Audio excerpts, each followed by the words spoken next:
Welcome back to FJ Beyond. Just had a little time on Sunday here to get back to work on this. Just putting brackets, hangers back on here.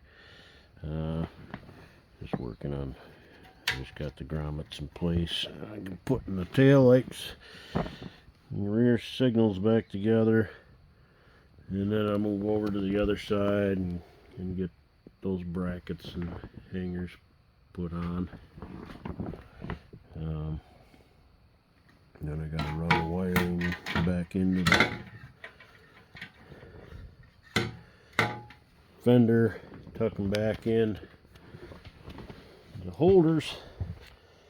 And I gotta get a new battery. That battery, I just bought it, and that thing's a piece of crap. So I'm just gonna get a new battery again, but I'm gonna try to find a maintenance-free type battery.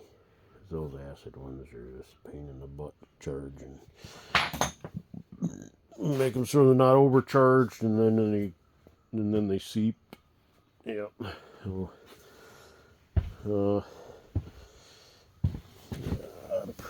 put nuts and bolts in this, because this was broke out of here and just kind of hanging on the line. So I put new bolts in that to modify the bracket a little bit to make it to accommodate that.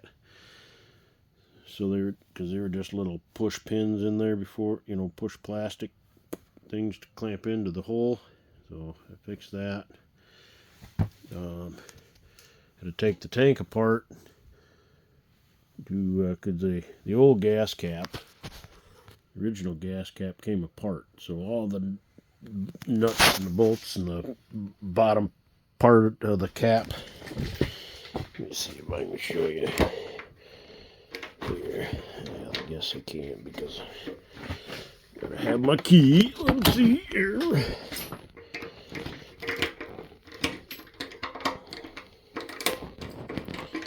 Oh, that's not even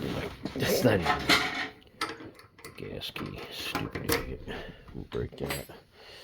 Anyways, there's another key. I just don't remember what I did with it. Anyways, the guts of the cap, the bottom inside the cap, came apart. So everything fell into the tank. So it was rattling around in there. So I had to take the tank off, flip it up, and flush all the parts out of there. Get that put back together.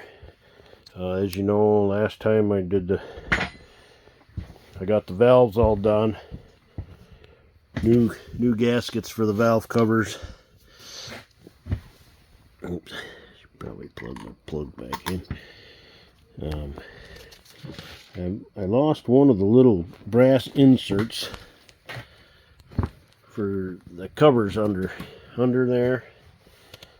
So I gotta take the other plug out because that's the only side it could have fell into if it did fall down the spark plug hole. But I'll look in there before I try to fire this thing up. Anyways, so that's part of my Sunday project. Yesterday was working on the garage out camp again. Might go back out there yet today, but I wanted to get this thing put back together so it's all one piece. So it's scattered all over my shed. This is just one of my little shelter logic sheds, not worth beans. We had it for 6-8 months, and it's already wearing out on the corners up here. Got to keep it cleaned off all the time from the snow, or it'll collapse on itself, stretched out and whatnot. So I put a floor in this thing just because I didn't want my stuff sitting on the ground anyway. It's insulated underneath the floor. It's all insulated underneath there, so it stays decent in here. Occasional draft comes up from underneath, but once I get this thing in a permanent place, these will be closed off. These walls down below, I built framing to put some panels on there to keep the critters out. And I did the same thing on the back wall. I'll put panel behind that so it closes it off to the floor, so nothing can get in underneath there. And then I just want to figure out how to do the same thing up here to the doorway without making a wall. So may have to just take that face wall off and build a wood structure with a door that can open and close, a wooden face on there. Anyways, that's what I'm doing. That's what I'm doing today, getting this thing back together. I'll be ready to ride here in another month or so. So thanks for tuning in to FJ Beyond. We'll see you next time.